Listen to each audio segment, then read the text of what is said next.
Yes. Thomas Edison လျှက်စစ်မီးကိုတီထွင်တယ်ပထမဦးဆုံးသောမီးသီးကိုလုတ်တော့အောင်မြင်သွားပြီအောင်မြင်တဲ့ခါမှာမီဒီယာတွေပေါ့သတင်းစာသမားတွေအကုန်ဖိတ်100လောက်လာပါတယ်သူအိမ်မှာပထမဦးဆုံးမီးသီးကိုဖွင့်ပြမယ်ကလုတ်ကိုနှိပ်လိုက်တဲ့နဲ့မီးသီးလေးကလင်းဘယ်သူမှမမြင်ဘူးသေးတဲ့အထူးဆန်းပဲပြောရင်မျက်လှည့်လူဖြစ်နေအဲ့ဒါပြမယ်သတင်းနောက်ဒီစိတ်ဝင်စားလို့လာကြတပည့်ရေမီးသီးယူခဲ့တပည့်ကမီးသီးယူလာကဲသတင်းနောက်ဒီပြအောင်ကွာမီးသီးကိုတက်ကွာတပည့်ကမီးသီးတက်မယ်လို့တဲ့ခါလက်ထဲကလွတ်ကျသွားတယ်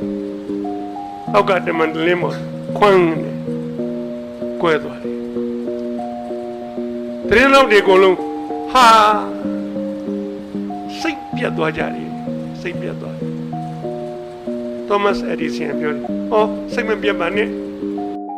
ဒါကျွန်တော်လှုပ်တဲ့နီးသိသွားပါပြီ။မကြပါဘူးခင်ဗျ။တစ်လပါပဲ။တစ်လဆိုပြန်ရပါပြီ။ဒီနေ့ကနေပြီးတော့တစ်လရင်တွက်လိုက်အောင်ရက်ကလေးသမတ်ပြီ။အဲဒီရက်မှာကုန်ပြန်လာပါခင်ဗျ။ဒီချိန်ပြန်လာပါခင်ဗျ။ကျွန်တော်ဒီမီးသီးပြအောင်လုပ်ထားပါမယ်ခင်ဗျ။ထွန်းပြပါမယ်။ရပါတယ်ခင်ဗျ။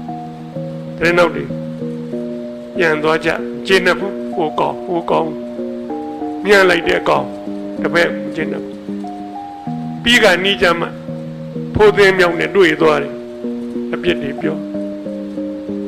တလားဒီပြေးတော့ရောက်လာကြတရင်နောက်တွေစုံမိအဲ့တော့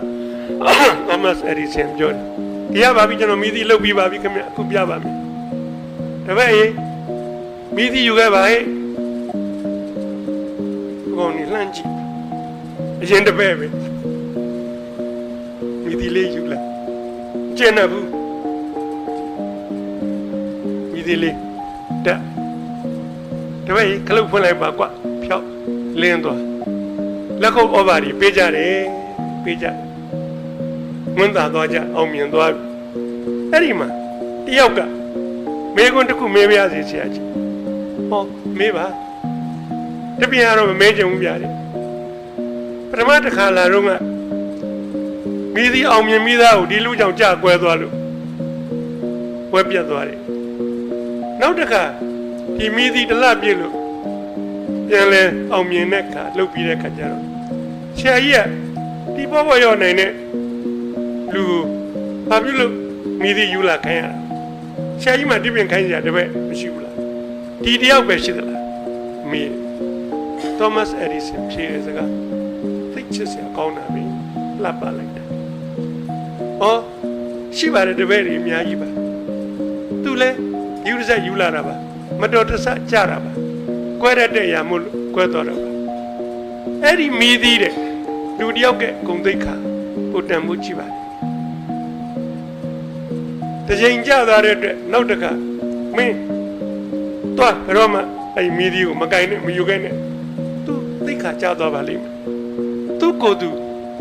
စိတ်တက်ကြသွားပါလိမ့်စိတ်အားပြတ်သွားပါလိမ့်အဲ့ဒါမီးသီးတဲ့ဘုဒ္ဓမာလေလူဆိုတာမှားရပါတယ်အပြစ်ဖြစ်တတ်ပါပြဿနာမဟုတ်ဘူးလက်ခုပ်တွေတအားတီးတယ်တဲ့ဒီနောက်ဒီကုံလုံးအဲ့ဒီမီးသီးအောင်မြင်တာတဲ့ဟိုကြည့်ကြပါလိမ့်အဲ့ဒီစကလုံးကပို့ပြီးတော့ပြိတ္တာပြန်